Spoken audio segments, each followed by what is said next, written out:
ਸੋ ਕਲਗੀਧਰ ਪਾਤਸ਼ਾਹ ਦਾ ਦਰਬਾਰ ਲੱਗਾ ਹੋਇਆ ਬੱਸੀ ਕਲਾਂ, ਇੱਥੋਂ ਦਾ ਪਠਾਨ ਸੀ ਜ਼ਬਾਰ ਖਾਨ। ਇਹ ਦੋ ਪਿੰਡਾਂ ਦੀ, ਬੱਸੀ ਪਠਾਣਾ ਦੀ ਤੇ ਬੱਸੀ ਕਲਾਂ ਦੀ, ਇਤਿਹਾਸ ਦੇ ਵਿੱਚ ਬੜੀ ਕਨਫਿਊਜ਼ਨ ਹੈ। ਉਹਦਾ ਕਾਰਨ ਇਹ ਹੈ ਕਿ ਇਹ ਦੋਵੇਂ ਹੀ ਪਿੰਡ ਪਠਾਣਾ ਦੇ ਕੋਲ ਸੀ ਤੇ ਦੋਵਾਂ ਦਾ ਸਿੱਖ ਇਤਿਹਾਸ ਦੇ ਨਾਲ ਸੰਬੰਧ ਹੈ। ਬੱਸੀ ਪਠਾਣਾ ਦਾ ਸੰਬੰਧ ਇਹ ਹੈ ਕਿ ਬੱਸੀ ਪਠਾਣਾ ਬੀਬੀ ਉਮਰੀ ਰਹਿੰਦੀ ਸੀ।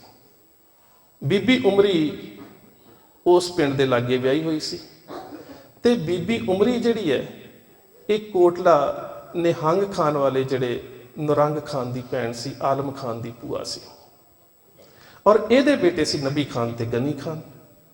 ਇਸ ਕਰਕੇ ਬੱਸੀ ਪਠਾਣਾ ਦਾ ਇਤਿਹਾਸ ਦੇ ਜ਼ਿਕਰ ਆਉਂਦਾ ਹੈ। ਔਰ ਜਿਹੜੀ ਮੁਮਤਾਜ਼ ਹੈ ਆਲਮ ਖਾਨ ਦੀ ਭੈਣ, ਉਹਦਾ ਰਿਸ਼ਤਾ ਵੀ ਇਹਨੇ ਆਪਣੇ ਪਿੰਡ ਜ਼ਬਾਰ ਖਾਨ ਨੂੰ ਖੜਿਆ ਹੋਇਆ ਸੀ। ਉਹ ਬੱਸੀ ਪਠਾਣਾ ਦਾ ਜ਼ਬਾਰ ਖਾਨ ਸੀ ਜਿਸ ਦੇ ਨਾਲ ਮੁਮਤਾਜ਼ ਦੀ ਮੰਗਣੀ ਹੋਈ ਸੀ। ਇਹ ਬੱਸੀ ਕਲਾ ਹੈ, ਇੱਥੋਂ ਦਾ ਪਠਾਨ ਵੀ ਜ਼ਬਾਰ ਖਾਨ ਹੈ।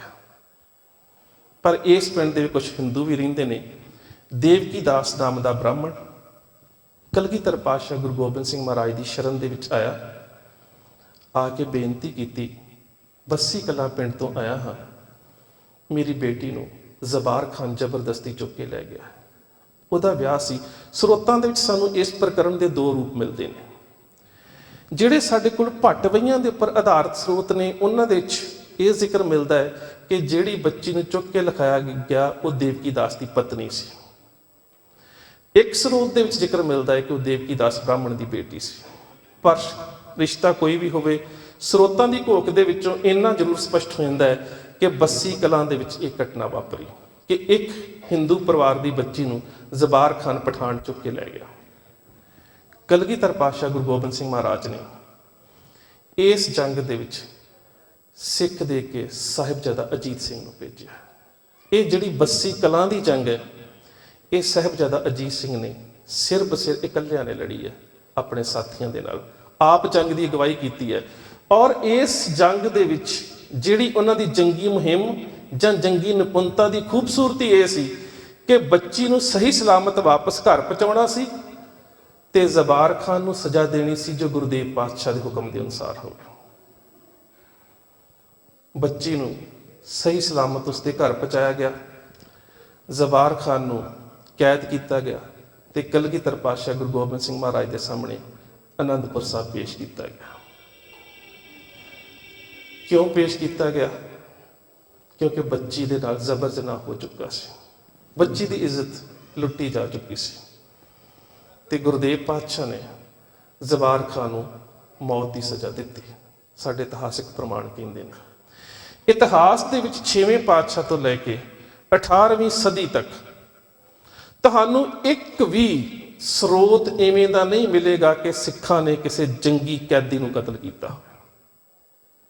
ਇੱਕ ਵੀ ਸਰੋਤ ਨਹੀਂ ਮਿਲੇਗਾ ਕਿ ਜੰਗ ਦੇ ਵਿੱਚ ਫੜੇ ਹੋਏ ਵਿਅਕਤੀ ਨੂੰ ਨਿਹੱਥਾ ਕਰਕੇ ਕਤਲ ਕੀਤਾ ਹੋਵੇ। ਪਰ ਸਿੱਖ ਧਰਮ ਦੇ ਵਿੱਚ ਬਲਾਤਕਾਰੀ ਨੂੰ ਮੌਤ ਦੀ ਸਜ਼ਾ ਹੈ, ਇਹਦੇ ਕਈ ਪ੍ਰਮਾਣ ਮਿਲ ਜਾਣਗੇ। ਅੱਜ ਦਿੱਲੀ ਦੇ ਵਿੱਚ ਘਟਨਾ ਵਾਪਰੀ ਕੁਝ ਸਮਾਂ ਪਹਿਲਾਂ, ਜਾਂ ਜਿੰਨੀਆਂ ਵੀ ਇਵੇਂ ਦੀਆਂ ਘਟਨਾ ਵਾਪਰਦੀਆਂ ਨੇ, ਤਾਂ ਸਮੁੱਚੇ ਜਨਤਕ ਤੌਰ ਤੇ ਸਮਾਜ ਦੇ ਵਿੱਚੋਂ ਇਹੀ ਆਵਾਜ਼ ਉੱਠਦੀ ਹੈ ਕਿ ਕਿਸੇ ਦੇ ਨਾਲ ਜ਼ਬਰ ਜਨਾਹ ਕਰਨ ਵਾਲੇ ਨੂੰ ਮੌਤ ਦੀ ਸਜ਼ਾ ਦਿੱਤੀ ਜਾਵੇ।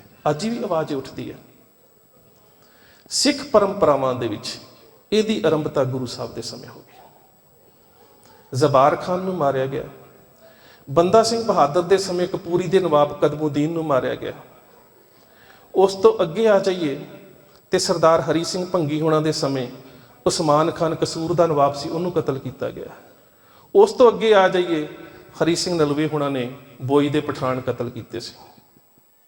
ਕਾਹਦੇ ਕਰਕੇ? ਬਲਾਤਕਾਰੀ ਸਨ, ਜ਼ਬਰ ਜਨਾਹ ਕਰਦੇ ਸਨ। ਸੋ ਸਾਹਿਬ ਅਜੀਤ ਸਿੰਘ ਦੀ ਅਗਵਾਈ ਦੇ ਵਿੱਚ ਇਹ ਜਿਹੜੀ ਬੱਸੀ ਕਲਾਂ ਦੀ ਜੰਗ ਸੀ, ਜਿਹਦੇ ਵਿੱਚ ਜ਼ਬਾਰ ਖਾਨ ਨਾਮ ਦੇ ਪਠਾਨ ਨੇ ਮੁਕਾਬਲਾ ਕੀਤਾ, ਇਹ ਜੰਗ ਲੜੀ ਗਈ। ਉਸ ਤੋਂ ਬਾਅਦ ਅਗਲੀ ਜੰਗ ਇੱਕ ਬੜੀ ਅਹਿਮ ਹੈ, ਕਿਉਂਕਿ ਉਹਦਾ ਇੱਕ ਪੱਖ ਸਾਨੂੰ ਪਤਾ ਹੈ, ਦੂਸਰੇ ਪੱਖ ਦੇ ਬਾਰੇ ਅਸੀਂ ਅਣਜਾਣ ਹਾਂ। ਅਸੀਂ ਸਾਰੇ ਜਾਣਦੇ ਹਾਂ ਕਿ ਸੈਦ ਖਾਨ ਨਾਂ ਦਾ ਪਠਾਨ ਗੁਰੂ ਸਾਹਿਬ ਦੇ ਉੱਪਰ ਹਮਲਾਵਰ ਹੋ ਕੇ ਆਇਆ।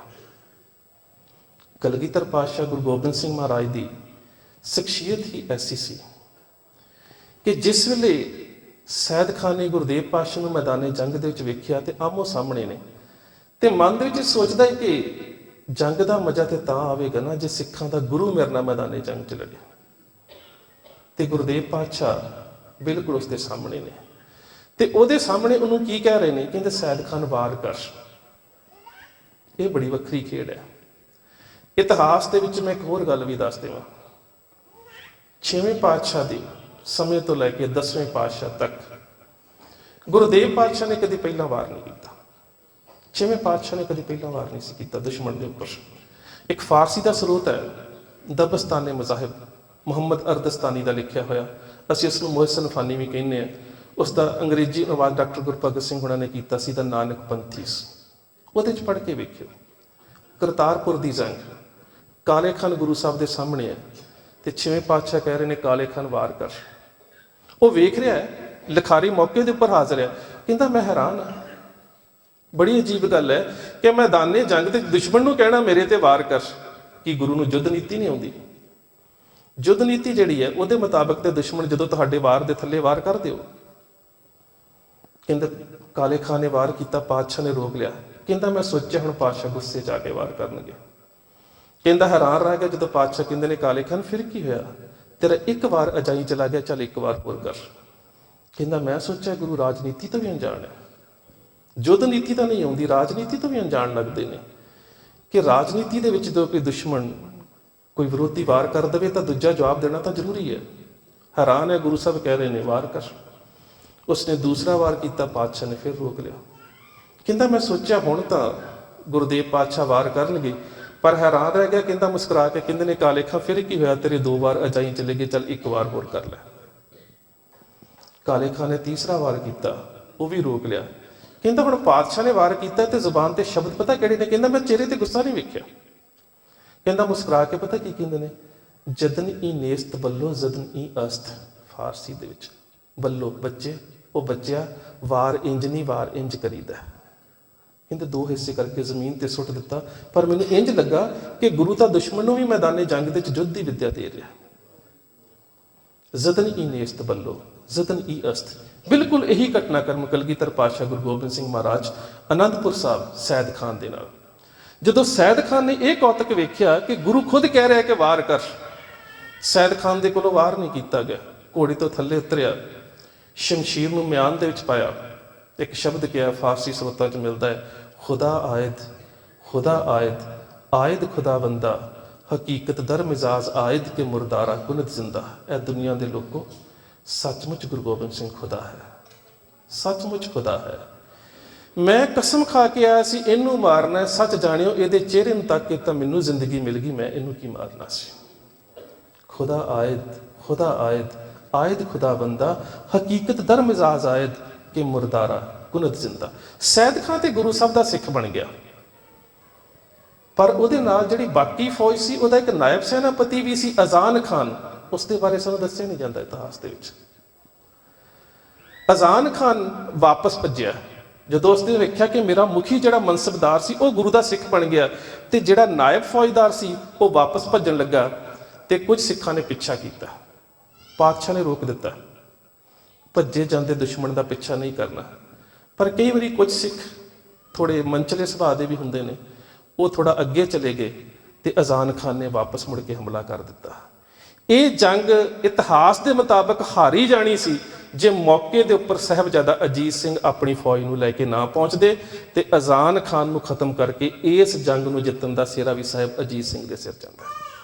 ਇਤਿਹਾਸ ਦੇ ਵਿੱਚ ਤੁਹਾਨੂੰ ਇਸ ਦਾ ਕੋਈ ਜ਼ਿਕਰ ਨਹੀਂ ਮਿਲੇਗਾ, ਕਿਉਂਕਿ ਹੌਲੀ ਹੌਲੀ ਸਾਡੇ ਇਤਿਹਾਸ ਦੇ ਵਿੱਚੋਂ ਇਹ ਸਰੋਤ, ਇਹ ਪ੍ਰਮਾਣ ਖਤਮ ਹੁੰਦੇ ਜਾ ਰਹੇ ਹਨ। ਜਿੰਨਾ ਚਿਰ ਅਸੀਂ ਆਪਣੇ ਇਤਿਹਾਸ ਦੀ, ਇਤਿਹਾਸਕ ਸਰੋਤਾਂ ਦੀ, ਇਤਿਹਾਸ ਨਾਲ ਜੁੜੇ ਸਥਾਨਾਂ ਦੀ, ਉਹਨਾਂ ਦੀ ਅਹਿਮੀਅਤ ਨੂੰ ਨਾ ਸਮਝਿਆ, ਭਵਿੱਖ ਦੀ ਪੀੜ੍ਹੀ ਦੇ ਕੋਲ ਇਤਿਹਾਸ ਦੇ ਸਰੋਤ ਨਹੀਂ ਰਹਿਣਗੇ, ਖਤਮ ਹੁੰਦੇ ਜਾਣਗੇ। ਔਰ ਜਿਹੜਾ ਇਤਿਹਾਸ ਸੁਣਾਇਆ ਜਾਵੇਗਾ ਉਹ 2 ਰੂਪਾਂ ਦੇ ਵਿੱਚ ਹੋਵੇਗਾ। ਇੱਕ ਦੇ ਵਿੱਚ ਕੇਵਲ ਤਰਕ ਹੋਵੇਗਾ, ਇੱਕ ਦੇ ਵਿੱਚ ਕੇਵਲ ਤੇ ਕਰਾਮਾਤੀ ਬ੍ਰਾਹਮਣਵਾਦ ਹੋਵੇਗਾ। ਦੋਵਾਂ ਨੂੰ ਹੀ ਤੁਹਾਡੀ ਆਉਣ ਵਾਲੀ ਪੀੜ੍ਹੀ ਦੀ ਮਾਨਸਿਕਤਾ ਸਵੀਕਾਰ ਨਹੀਂ ਕਰੇਗੀ। ਜਿੰਨਾ ਚਿਰ ਤੱਕ ਡਾਕਟਰ ਗੰਡਾ ਸਿੰਘ ਨੇ ਇੱਕ ਗੱਲ ਕਹੀ ਸੀ ਕਿ ਕਲਪਨਾ ਇਤਿਹਾਸ ਦੇ ਵਿੱਚ ਮਹਾਂਪਾਪ ਹੈ, ਔਰ ਸਿੱਖ ਨੂੰ ਤਾਂ ਕਲਪਨਾ ਦੀ ਲੋੜ ਹੀ ਨਹੀਂ, ਕਿਉਂਕਿ ਇਤਿਹਾਸ ਹੀ ਇੰਨਾ ਵਿਸ਼ਾਲ ਹੈ। ਗੱਲ ਤਾਂ ਕੇਵਲ ਤੇ ਕੇਵਲ ਖੋਜ ਕਰਨ ਦੀ ਹੈ। ਮੈਂ ਕਹਿੰਦਾ ਇਤਿਹਾਸ ਦੇ ਉੱਪਰ ਕੋਈ ਵੀ ਤਰਕ ਕਰਕੇ ਵੇਖ ਲਓ, ਕਿਹੜਾ ਐਸਾ ਤਰਕ ਹੈ ਬਸ਼ਰਤੇ ਕੁਤਰਕ ਨਾ ਹੋਵੇ। ਕਿਉਂਕਿ ਜਿਹੜਾ ਰੈਸ਼ਨਲਿਜ਼ਮ ਹੈ ਉਹਦੀ ਵੀ ਇੱਕ ਡੈਫੀਨੇਸ਼ਨ ਹੈ ਕਿ ਉਹਦੇ ਵਿੱਚ ਜਿਹੜਾ ਓਪੀਨੀਅਨ ਤੇ ਜਿਹੜਾ ਐਕਸ਼ਨ ਹੁੰਦਾ ਹੈ ਉਹ ਨੌਲੇਜ ਤੇ ਰੀਜ਼ਨ ਦੇ ਉੱਪਰ ਬੇਸਡ ਹੁੰਦਾ ਹੈ। ਇਤਿਹਾਸ ਦੇ ਉੱਪਰ ਕੋਈ ਵੀ ਤਰਕ ਗਿਆਨ ਕਰ ਲਈ ਕਰ ਲਓ, ਇਤਿਹਾਸ ਦੇ ਸਰੋਤਾਂ ਦੇ ਵਿੱਚੋਂ ਉਸ ਦਾ ਜਵਾਬ ਦਿੱਤਾ ਜਾਂਦਾ ਹੈ। ਪਰ ਜੇ ਕਾਰਨ ਤੇ ਨਿਸ਼ਾਨੇ ਟੁਚਰਾਂ ਨੇ, ਕੁਤਰਕਾਂ ਨੇ, ਫਿਰ ਤਾਂ ਕੋਈ ਜਵਾਬ ਨਹੀਂ ਹੁੰਦਾ। ਉਹ ਕੁਝ ਹੋ ਰਿਹਾ ਅੱਜ। ਆ ਪਿੱਛੇ ਜਦੋਂ ਇੱਕ ਬੱਚੇ ਦੀ ਵੀਡੀਓ ਆਈ ਕਿ ਮੈਂ ਕਿਹੜਾ ਵੇਖਿਆ ਬੰਦਾ ਸਿੰਘ ਬਹਾਦਰ ਦਾ ਬੇਟਾ ਕਿਵੇਂ ਸ਼ਹੀਦ ਹੋਇਆ, ਤਾਂ ਮੈਨੂੰ ਹੈਰਾਨੀ ਇਸ ਗੱਲ ਦੀ ਨਹੀਂ ਹੋਈ ਕਿ ਉਹਨੇ ਸ਼ਬਦ ਇਹ ਕਿਉਂ ਕਹੇ, ਜਾਂ ਮੈਨੂੰ ਸਭ ਤੋਂ ਵੱਡੀ ਹੈਰਾਨੀ ਇਸ ਗੱਲ ਦੀ ਹੋਈ ਕਿ ਇਹਦਾ ਮਤਲਬ ਕਿ ਇਤਿਹਾਸਕ ਸਰੋਤਾਂ ਨੂੰ ਅਸੀਂ ਬਿਲਕੁਲ ਪੜ੍ਹਨਾ ਛੱਡ ਦਿੱਤਾ। ਸਾਡੇ ਪਰਿਵਾਰਾਂ ਦੇ ਵਿੱਚੋਂ ਇਤਿਹਾਸਕ ਸਰੋਤ ਖਤਮ ਹੋ ਗਏ ਕਿ ਬਾਬਾ ਬੰਦਾ ਸਿੰਘ ਬਹਾਦਰ ਦੀ ਸ਼ਹਾਦਤ ਦੇ ਬਾਰੇ ਤਾਂ 30-32 ਸਰੋਤ ਤਾਂ ਤੁਹਾਨੂੰ ਫਾਰਸੀ 'ਚ ਹੀ ਮਿਲਦੇ ਨੇ ਜਿਹੜੇ ਮੌਕੇ ਦੇ ਗਵਾਹਾਂ ਦੇ ਲਿਖੇ ਨੇ। ਤੇ ਜੇ ਇਸੇ ਤਰ੍ਹਾਂ ਦੇ ਨਾਲ ਅਸੀਂ ਸਰੋਤਾਂ ਨੂੰ ਖਤਮ ਕਰਦੇ ਗਏ, ਇਸੇ ਤਰ੍ਹਾਂ ਸਰੋਤਾਂ ਤੋਂ ਦੂਰ ਹੋਈ ਗਏ, ਭਾਸ਼ਾਈ ਗਿਆਨ ਨਾ ਹੋਇਆ, ਸਾਡੇ ਇਤਿਹਾਸ ਦਾ ਹਾਲ ਕੀ ਹੋਵੇਗਾ। ਔਰ ਜਿਸ ਮੋੜ ਦੇ ਉੱਪਰ ਆ ਕੇ ਅਸੀਂ ਖੜੇ ਹੋ ਗਏ ਹਾਂ, ਇਹ ਬਿਲਕੁਲ ਇਵੇਂ ਦਾ ਮੋੜ ਹੈ ਕਿ ਜੇਕਰ ਅਸੀਂ ਗੰਭੀਰਤਾ ਦੇ ਨਾਲ ਇਹਨਾਂ ਸਮੱਸਿਆ ਨੂੰ ਨਾ ਵਿਚਾਰਿਆ ਤੇ ਆਉਣ ਵਾਲੇ ਸਮੇਂ ਦੇ ਵਿੱਚ, ਮਾਫ ਕਰਨਾ ਮੈਂ ਦੁੱਖ ਨਾਲ ਕਹਿ ਰਿਹਾ ਕਿ ਸ਼ਾਇਦ ਕਿਤੇ ਸ਼ੀਆ ਔਰ ਸੁੰਨੀ ਵਰਗੇ ਫਿਰਕੇ ਨਾ ਬਣ ਜਾਣ ਸਾਡੇ ਵਿੱਚ। ਕਿਉਂਕਿ ਅਸੀਂ ਇਤਿਹਾਸ ਦੀ ਜਿਹੜੀ ਅਹਿਮੀਅਤ ਹੈ ਉਸ ਨੂੰ ਗੰਭੀਰਤਾ ਦੇ ਨਾਲ ਨਹੀਂ ਵਾਚ ਰਹੇ। ਅਸੀਂ ਆਪਣੇ ਸਰੋਤਾਂ ਦਾ ਅਧਿਐਨ ਨਹੀਂ ਕਰ ਰਹੇ। ਅਸੀਂ ਜਿਹੜਾ ਤਰਕ ਕਰ ਰਹੇ ਉਹਦਾ ਮਿਆਰ ਬਹੁਤ ਨੀਵਾਂ ਹੈ। ਤੇ ਮੈਂ ਕਹਿੰਦਾ ਤੁਸੀਂ ਨੀਵੇਂ ਮਿਆਰ ਦਾ ਵੀ ਤਰਕ ਕਰ ਲਓ, ਪਰ ਵਿਚਾਰ ਲਈ ਜ਼ਰੂਰ ਤਿਆਰ ਹੋ। ਕਿਸੇ ਤਰਕ ਦੇ ਉੱਪਰ ਵਿਚਾਰ ਤਾਂ ਕੀਤੀ ਜਾਵੇ ਨਾ।